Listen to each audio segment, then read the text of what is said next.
नमस्कार, आदाब, सत श्री अकाल दोस्तों। मैं आपका अपना शुभम पांडे आज आप सबका आपके अपने चैनल डेफिनेट क्लासेस फिर से स्वागत करता हूं। और आज हम लोग बहुत ही इंपॉर्टेंट टॉपिक पे डिस्कशन करने वाले हैं। कल क्या हुआ दोस्तों, कल कैबिनेट का एक अप्रूवल आया प्रधानमंत्री जी की अध्यक्षता में। उसमें ये कहा गया कि अब आगे आने वाले समय में जो भी गवर्नमेंट जॉब की वैकेंसियां हैं उनके जो भी पेपर होंगे उसको कंडक्ट कराएगी NRA, नेशनल रिक्रूटमेंट एजेंसी। अब यही होता क्या है NRA, और जो पेपर कंडक्ट कराएगी उसी का नाम है CET, कॉमन एलिजिबिलिटी टेस्ट। अब CET होता क्या है, इस चीज़ की आज हमें जानकारी लेनी है दोस्तों। अब आगे आने वाले समय में मैंने बात बोली है दोस्तों, यानी ये इम्प्लीमेंट होगा 2021 से 2021 से 2020 में जितने भी पेपर आपके होने हैं जिस प्रकार होने से जैसे शेड्यूल थे, जो संस्था पेपर कराने वाली थी वैसे ही होगा। लेकिन 2021 से आपके पेपर जो होंगे अब वो पूरे तरीके से चेंज होने वाले हैं। कैसे होगा, आइए इस चीज़ की विस्तृत जानकारी हम लोग समझते हैं और बहुत सरल भाषा में हम लोग समझने की इसको कोशिश करेंगे दोस्तों। और मैं उम्मीद करता हूं कि आप इस वीडियो को देखने के बाद CET को लेके कोई कंफ्यूजन में नहीं होंगे और आराम से आप अपनी तैयारी को और मजबूती के साथ आगे बढ़ सकेंगे। आइए समझते हैं है क्या CET। देखिए NRA, national recruitment agency, CET जो है कॉमन एलिजिबिलिटी टेस्ट। गवर्नमेंट का ये कहना है कि अब जो भी एग्ज़ाम होंगे, अब जो भी एग्ज़ाम कराए जाएंगे उनके लिए आपको केवल एक एग्ज़ाम देना पड़ेगा। एक एग्ज़ाम से मतलब क्या दोस्तों, अगर आप मान लीजिए ऐसे विद्यार्थी हैं जो SSC का भी फॉर्म भरते हैं, RRB का भी भरते हैं, IBPS का भी भरते हैं। SSC में भी 3 कैटेगरी होती है, MTS, CHSL और CGL। RRB में आपको सबको पता है रेलवे रिक्रूटमेंट बोर्ड, जितनी भी रेलवे की जॉब निकलती हैं इसके थ्रू होती हैं पूरी। और IBPS, बैंकिंग सेक्टर में अगर आपको जाना है तो आपको IBPS का पेपर देना पड़ता था। अगर आप मान लीजिए ऐसे विद्यार्थी हैं जो तीनों का पेपर देते थे तो आपको दिक्कत होती थी। गवर्नमेंट का ये कहना है कि आपको दिक्कत होती थी, आपका लंबा समय भी लगता था और 3 फॉर्म भरने में आपको 3 बार भी पैसा देना पड़ जाता था। और तीनों को पेपर को देने के लिए आपको अपने शहर से भी हो सके बाहर जाना पड़ जाता था, जिसके कारण आपको दिक्कतें भी होती थी। आप कभी कभी नर्वस होकर या आपको टाइम नहीं मिलता था या पैसे की दिक्कत की वजह से ज़्यादातर बच्चे क्या होते थे, ये पेपर देने नहीं जा पाते थे। एक पेपर दिए, पता चले 10 दिन बाद RRB का था तो इसको देने तो चले गए 200, 300, 400 किलोमीटर दूर, लेकिन इसको देने नहीं जा पाते थे। तो इसी चीज़ को हटाने के लिए, ये जो समस्या सामने आ रही थी, इसी चीज़ को हटाने के लिए लागू किया गया है दोस्तों CET।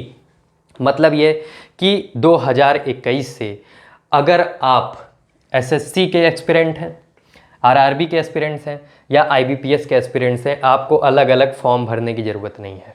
आप एक फॉर्म भरिए CET का, जो कि कराएगी शुरुआती दौर में NRA। आप इस फॉर्म को भर दीजिए। फॉर्म को भरने के बाद आपको क्या करना है दोस्तों, आपको केवल एक पेपर देना है। अगर आप CET में क्वालिफाई हो जाते हैं, आप मेरिट लिस्ट में आते हैं, तो आगे की जो प्रक्रिया होती है, जैसे SSC में टायर 1, टायर 2 होता है, तो यानी आपको अब टायर 1 नहीं देना पड़ेगा। RRB में जो प्री का एग्ज़ाम होता था वो आपको नहीं देना पड़ेगा। IBPS में जो प्री का एग्ज़ाम होता था वो आपको नहीं देना पड़ेगा। उसकी जगह पे आपको बस देना पड़ेगा CET। और अगर आप इसमें क्वालिफाई हैं तो IBPS आपका डायरेक्ट मेंस का एग्ज़ाम ले लेगा, RRB आपका डायरेक्ट मेंस का एग्ज़ाम ले लेगा, और SSC, CGL में, CHSL में आप डायरेक्ट पहुंच जाएंगे मेंस के एग्ज़ाम में। अब देखिए, इस चीज़ को समझने के लिए मैंने यहाँ पे 7 पॉइंट नोट कर रखे हैं। इस चीज़ को हम लोग आसानी से समझते हैं। NRA will conduct the CET, यानी शुरुआती तौर में अभी जब ये 2021 से लागू होगा तो NRA यानी नेशनल रिक्रूटमेंट एजेंसी ही CET को कराने वाली है। यहाँ तक कोई दिक्कत नहीं दोस्तों।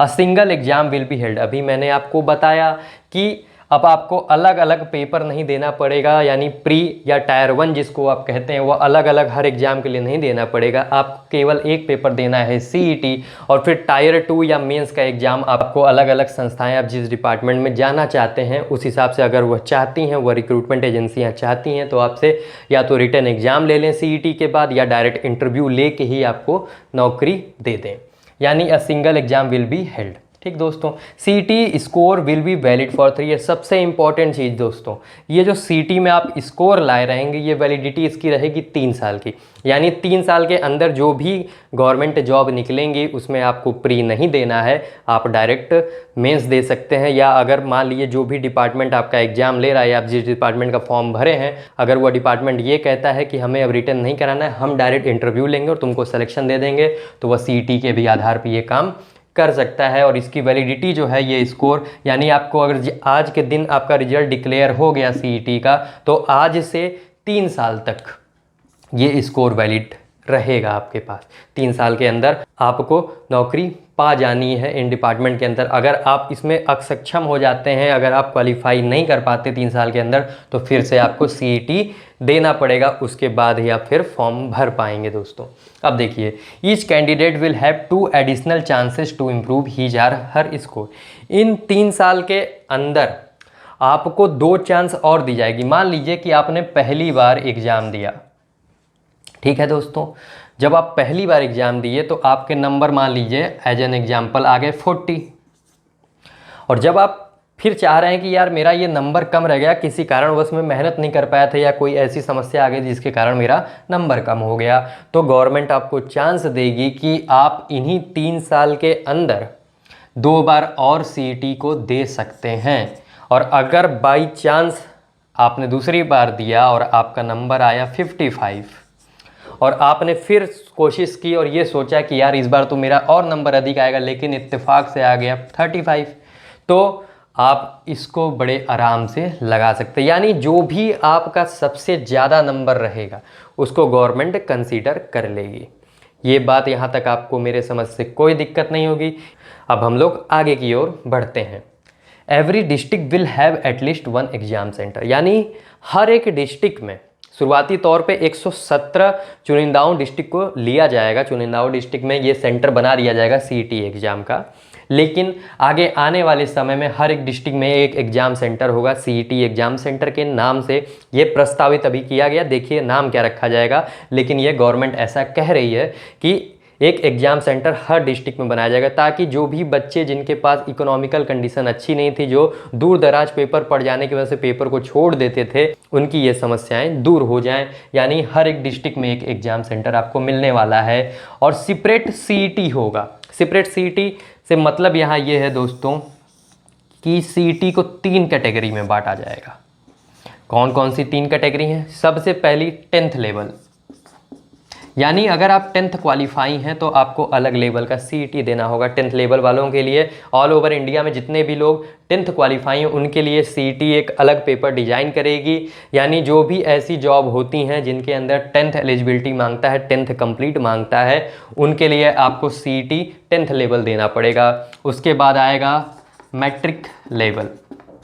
मैट्रिक लेवल सीईटी में आपको क्या होगा दोस्तों, जो भी लोग 12th क्वालिफाई हैं, यानी ऐसी वैकेंसियां जिनके अंदर 12th क्वालिफाई मांगता है, आप मिनिमम 12th क्वालिफाई होने चाहिए तभी आप फॉर्म भर सकते हैं, तो उसके लिए आपको सीईटी मैट्रिक लेवल देना होगा। और तीसरा बनाया जाएगा ग्रेजुएशन लेवल, यानी ऐसी वैकेंसियां जिनके अंदर ग्रेजुएशन कंप्लीट मांगा जाता है, उनके लिए भी सीईटी अलग होगा। यानी ऑल ओवर इंडिया में जितने भी लोग 10th क्वालिफाई होंगे उन सबको बस केवल अगर जॉब पानी है 10th लेवल की कोई, तो उसको क्या करना होगा, सीईटी क्वालिफाई करना होगा 10th लेवल का। उसके बाद ही वह या तो इंटरव्यू डायरेक्ट दे सकता है, जैसा जिस डिपार्टमेंट में वैकेंसी निकली है उसकी जो रिक्रूटमेंट एजेंसी जैसा डिसाइड करे, या तो इंटरव्यू ले ले डायरेक्ट, या उसके बाद एक रिटन पेपर लेके फिर इंटरव्यू ले ले। तो ये 10th लेवल उसी तरीके से मैट्रिक लेवल में, उसी तरीके से ग्रेजुएशन लेवल में। और ये ऑल ओवर इंडिया में एक साथ ही पेपर होगा और एक साथ ही रिजल्ट भी डिक्लेयर होगा, एक साथ एडमिट कार्ड आएगा, एक साथ आपका रोल नंबर अलॉट किया जाएगा, और साथ में जब आपका रिजल्ट डिक्लेयर होगा तो आपके पास एक कॉपी पहुंच जाएगी और एक कॉपी पहुंचेगी एनआरए के पास, नेशनल रिक्रूटमेंट एजेंसी के पास। और नेशनल रिक्रूटमेंट एजेंसी क्या करेगी, हर एक डिपार्टमेंट को, जो डिपार्टमेंट आगे चल के इस भर्ती प्रक्रिया को आगे बढ़ाने वाला है उसके भी पास ये पहुंचा देगी। और फिर जो अलग अलग संस्थाएं होंगी, अलग अलग जो रिक्रूटमेंट एजेंसियां होंगी, वो अपने हिसाब से लोगों को बुला लेंगी एक मेरिट सेटल करके। इतने मेरिट के बाद के बच्चों को हम बुला रहे हैं, आप आइए, या तो इंटरव्यू दे दीजिए डायरेक्ट, या तो रिटन एग्जाम दे दीजिए। ये डिपेंड करेगा कि कौन सी गवर्नमेंट एजेंसी, कौन से आप डिपार्टमेंट में जाना चाह रहे हैं और उसकी क्या पॉलिसी है रिक्रूट करने की, भर्ती प्रक्रिया पूरी करने की। और सबसे इम्पॉर्टेंट बात कि कॉमन सिलेबस होगा सीईटी के लिए। जितने भी आपको मैंने बताया ये सबके लिए कॉमन सिलेबस होगा, यानी एक सिलेबस होगा, चाहे आप इंडिया के किसी कोने में हों, ऐसा नहीं होगा दोस्तों कि अगर आप नॉर्थ इंडिया में तो आपके लिए सिलेबस अलग है, यानी आप अगर उत्तरी भारत में हैं तो आपके लिए सिलेबस अलग नहीं होगा, या आप दक्षिण भारत में हैं तो सिलेबस अलग नहीं होगा। जैसे एज एन एग्जांपल समझिए कि अगर आप यूपी में हैं तो यूपी में जो सिलेबस चलेगा वही सिलेबस चलेगा कन्याकुमारी में भी, यानी सीईटी के लिए जो सिलेबस बनाया जाएगा वह ऑल ओवर इंडिया कॉमन रहने वाला है, सिलेबस में कोई चेंज नहीं रहेगा। अभी सिलेबस क्या रहेगा इस बात की आधिकारिक जानकारी नहीं दी गई है गवर्नमेंट की तरफ से, आगे आने वाले समय में जैसे दी जाएगी मैं आपको उस बारे में भी अवगत करा दूंगा, उस बारे में भी जानकारी दे दी जाएगी। यानी कुल मिला के दोस्तों अब ये होने वाला, अगर छोटी सी एक बात कहा जाए कि एक संस्था ऐसी बनाई जा रही एनआरए नाम की, जो कि पेपर कंडक्ट कराएगी सीईटी कॉमन एलिजिबिलिटी टेस्ट 2021 से। जो ये पेपर होगा उसमें ये कहा जा रहा है गवर्नमेंट के द्वारा कि आपकी जितनी भी वैकेंसियां होती हैं तो आपको अलग अलग जो पेपर देना पड़ता था उन पेपरों को अलग अलग नहीं देना है। आप बस कॉमन एलिजिबिलिटी टेस्ट निकालिए, उसके बाद आप जिसका फॉर्म भरना चाहें आराम से भर लीजिए। इससे क्या होगा, गवर्नमेंट का ये कहना है कि इससे भीड़ छट जाएगी, जो वाकई में इसके काबिले तारीफ़ या जो वाकई में डिजर्व करते हैं इन नौकरियों को पाने के, वही मेन एग्ज़ाम तक पहुंच पाएंगे। पहले ही बच्चों की छटनी कर दी जाएगी, जो बच्चे इसके काबिल नहीं हैं उनको पहले ही सीईटी के तहत भीड़ को छाट दिया जाएगा और योग्य लोग ही पहुंचेंगे एसएससी, आरआरबी, आईबीपीएस में। और इससे क्या होगा कि भीड़ जब कम होगी तो सही टाइम पे और जल्दी से जल्दी भर्ती प्रक्रिया पूरी हो सकेगी। अब ये समझने वाली चीज़ है दोस्तों कि ये सिलेबस में क्या डिफाइन रहेगा, और मेरा जहाँ तक तर्क काम करता है सिलेबस इसका जो रहेगा कॉमन मैथ रहने वाली है 10th लेवल तक की, थोड़ी बहुत इंग्लिश रहेगी साथ में हल्का फुल्का जीके का नॉलेज रहेगा, जिसमें आपका हिस्ट्री, ज्योग्राफी, पॉलिटी ये सब चीज़ों को भी इंक्लूड किया जाएगा। Physics, chemistry, bio basic level का रखा जाएगा जीएस के अंदर ही, और साथ में हिंदी भी रखा जा सकता है।